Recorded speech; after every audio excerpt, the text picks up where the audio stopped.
In the shimmering halls of Asgard, where the golden leaves of glacier rustled in the eternal winds, lived a goddess whose name was seldom whispered, yet whose eyes could see the threads of secrets in every breathing soul. Ver was her name, a figure of profound wisdom and scrutiny, the goddess from whom no secret could be hidden, no matter how deeply it was buried beneath layers of ice in the coldest of hearts. She did not carry a sword like Freya, nor did she weave the clouds like Frigg, yet even Odin the All-Father would pause before her gaze, feeling that Ver knew thoughts he had not yet even dared to form.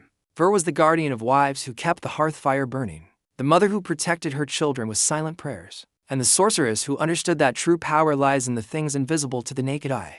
This is the story of a pivotal moment in the magnificent Hall of Fensaler, where the shadows of the future began to seep in and stain the bright light of a present, filled with fleeting happiness. It began with a faint whisper in the marketplace of the gods, a rumor of a pact made in the darkness, between a mother's pure love and the fundamental forces that moved the nine realms. Frigg, the queen of Asgard, had moved across the worlds with restlessness, demanding oaths from every stone, every tree, and every beast that they would never harm her beloved son, the radiant Baldur. All the world rejoiced in the safety of the god of light, but Ver sat quietly by her window, her silver needle frozen over her embroidery. While her eyes began to be clouded by dark visions of what was to come, she saw the one thing overlooked in the arrogance of protection. A tiny plant deemed too insignificant to matter, a mistletoe growing too young to understand the gravity of a sacred oath. While others feasted and celebrated, Ver felt the weight of that secret pressing on her shoulders. Seeing a microscopic crack in the armor of a mother's desperate attempt to outrun the fate of death, she knew that a mother's love was the strongest magic ever forged. But she also knew that a secret is like a seed. If left untended, it grows into a thorn capable of tearing through the strongest flesh. Ver left her quiet chambers with a graceful stride, her deep purple robe trailing like the creeping twilight over the Bifrost Bridge that connected the worlds of men and gods. She sought the queen, finding Frigg at the center of her spinning wheel. Where the wool she spun was the very essence of human destiny, turning and turning without end. Queen of the Aesir. Ver spoke in a tone so soft it sounded like the shifting of sand within an hourglass, marking the passage of time that could not be reversed. Frigg looked up, her face radiant with the relief of a mother who believed she had just conquered death and locked her son's fate into an eternity of safety. Ver, my wise sister, come and celebrate with me, for my son is now untouched, and the light of Asgard shall never be dimmed by any shadow. Frigg exclaimed with absolute certainty. Ver did not smile, for to her, the gift of sight was often a heavy burden that prevented her from feeling the simple, unadulterated joys experienced by others. A mother's heart is a magnificent fortress, Ver replied calmly. Yet even the strongest fortress has dark cellars where shadows gather to whisper and plot against the light. Frigg's hand faltered for a moment on the wheel, the rhythm of the thread breaking for just a single heartbeat, creating a tiny tremor that rippled through the entire room. What do your eyes see, Ver, that mine have missed in my haste to save my child from the cold clutches of hell? Asked the queen, her voice dropping to a wary whisper. Ver looked at the golden thread in Frigg's hand, seeing the lives of all wives and mothers across Midgard intertwined with the divine affairs they were discussing at this very moment. I see the mistletoe growing east of Valhalla, a plant you deem too young and weak to be considered a threat to the golden son of Asgard, Ver said, finally letting the secret fly. Frigg let out a long sigh, a sound of exhaustion mixed with lingering hope.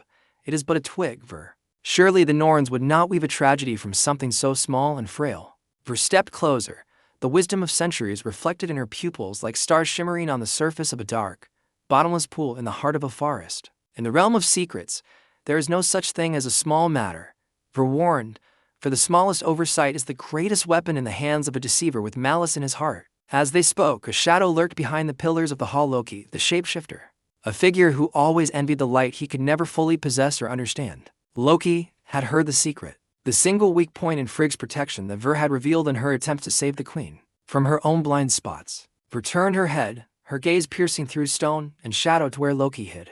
But the deceiver was already gone, leaving only a ripple in the fabric of reality. She knew at that moment that the tragedy had begun to move, not just by fate, but by the very act of revealing the secret she was sworn to protect. This was the curse of the goddess of secrets, to know the end of the story, to warn of the coming danger, and yet to watch as the world moves toward its own destruction. Ver returned to her own silent hall, where the walls were lined with mirrors that showed not faces, but the deepest intentions of whoever stood before them. She peered into one mirror and saw the image of a young wife in Midgard weeping beside the bed of her sick child, her hands glowing with a faint, pulsing blue light. This woman was a sorceress, one of those chosen by Ver, who understood that the boundary between life and death is as thin as the wing of a moth in the night.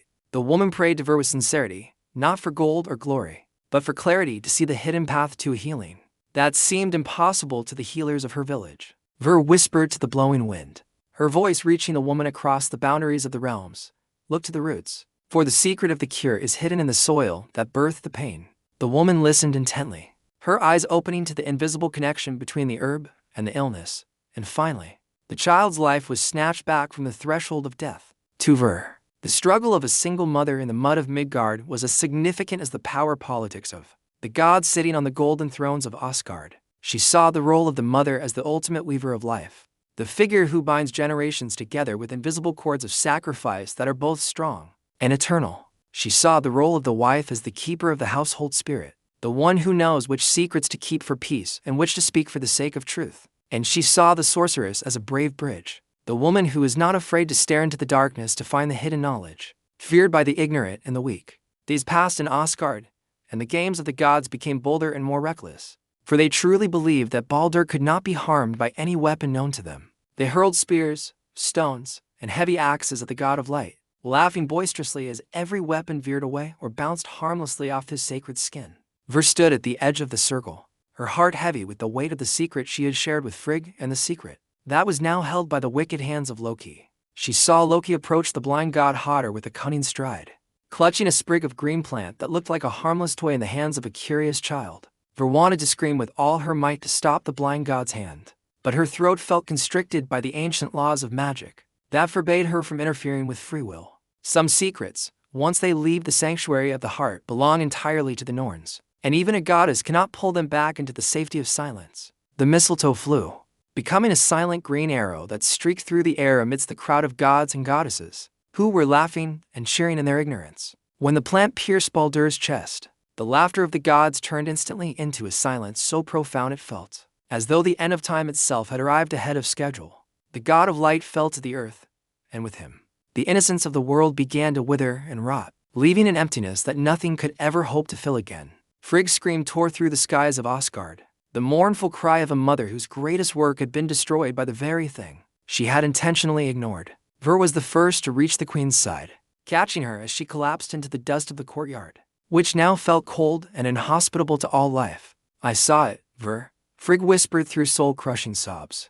I saw the secret in your eyes from the beginning, and I chose to turn my face away out of fear. Ver held the queen tightly, her presence a steady anchor in the storm of grief that was currently ravaging the kingdom of the immortal gods. We see what we love, and we are often blinded by what we fear most, Ver said softly, offering a comfort that felt cold but was desperately necessary. The aftermath of the great tragedy was a long season of shadows, filled with whispers of regret and blame among the eternal inhabitants of the halls of Asgard.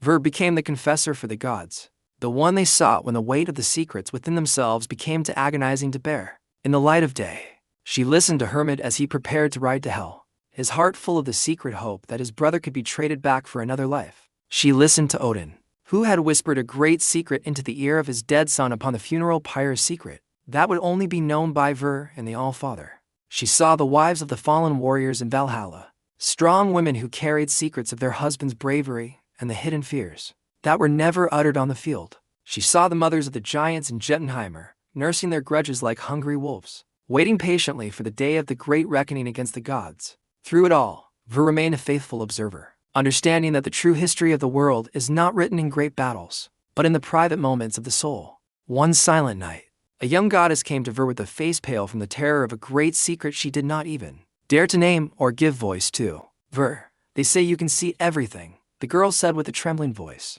I feel a strange power growing in my hands, a song in my blood that frightens the elders. Ver took the girl's hand in her own, feeling the heat of sire magic, the ancient magic of the Velvas that is capable of shifting fate and seeing the unseen. You are a seeker of hidden things, Ver told her. Do not fear the song, for it is the voice of the earth itself seeking a vessel to speak through the ages. But they call it dark magic. They say it is a path to a destruction that will be cursed by the gods, the girl protested with tears shimmering in her eyes. Ver smiled slightly, a rare and beautiful sight, like the first light of dawn touching the surface of a frozen lake in the middle of a harsh winter. Darkness is merely a place where the light has not yet had the chance to travel, Ver explained.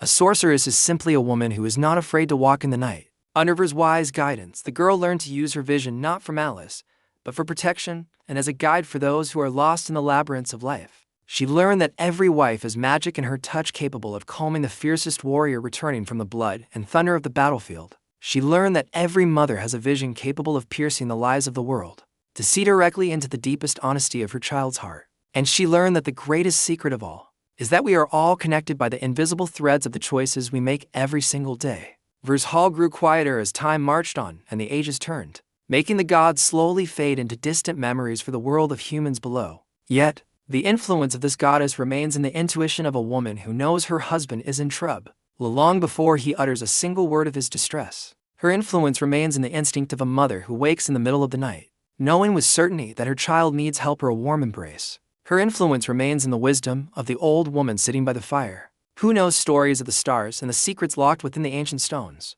Ver has seen the rise and fall of many great empires, the changing of vast ocean currents, and the shifting of mountains once thought to be eternal and unmoving. She sees the secrets of the modern world, the digital threads that now bind humanity in a new kind of web that is far more complex, yet still fragile. She sees that even with all their advanced technology, humans still carry the same ancient secrets in their hearts that have never changed since the beginning of time. Secrets of love that feels like a heavy burden, secrets of fear that feels like a thick wall, and secrets of hope that feels like a tiny, flickering spark. Ver continues to watch from her high place, her eyes never closing in sleep, and her mind never resting from analyzing the truths that exist beneath the surface. She is the guardian of the truths we often try to hide even from ourselves, because we are too afraid to face them with total honesty. She is the one who always encourages us to look deeper, to dare to ask the difficult questions that truly matter for the growth of our souls. To Ver, there is no shame in having a secret. The shame only exists if we refuse to learn and grow from the secret that we choose to keep. She teaches that being a wife is a mastery of subtle diplomacy, and a quiet strength capable of moving mountains without making a sound.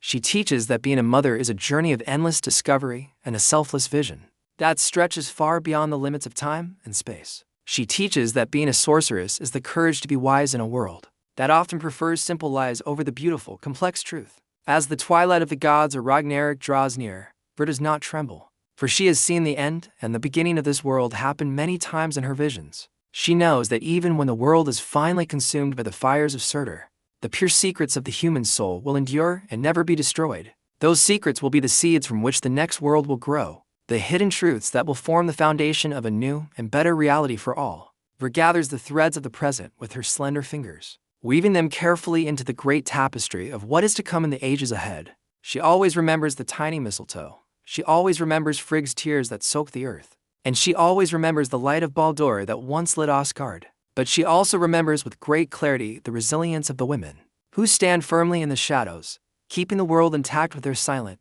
powerful knowledge. The stories of those women are her stories too. Their secrets are the source of her strength that will never be dried up by the passing of the ages. When you feel a sudden realization dawn upon you, a moment of piercing clarity that cuts through the fog of your day, know that Ver is near. When you finally find the courage to speak a truth you have hidden for years, know that this goddess is smiling upon your bravery, for she is the goddess who sees all secrets, and under her clear gaze, we are finally seen for who we truly are without any more pretenses. The journey of the heart is a complex map that only she can read fully, and she offers that map to those who are brave enough to ask for her guidance. Let the wisdom of hidden things guide your every footstep, for in the world of Ver, truth is the only path to a freedom that is genuine and lasting. Thank you for witnessing this journey through ancient mysteries. If you found wisdom in this tale of Ver, do not forget to comment, like, share, and subscribe to the Storycraft Studio channel for more intriguing myths and legends.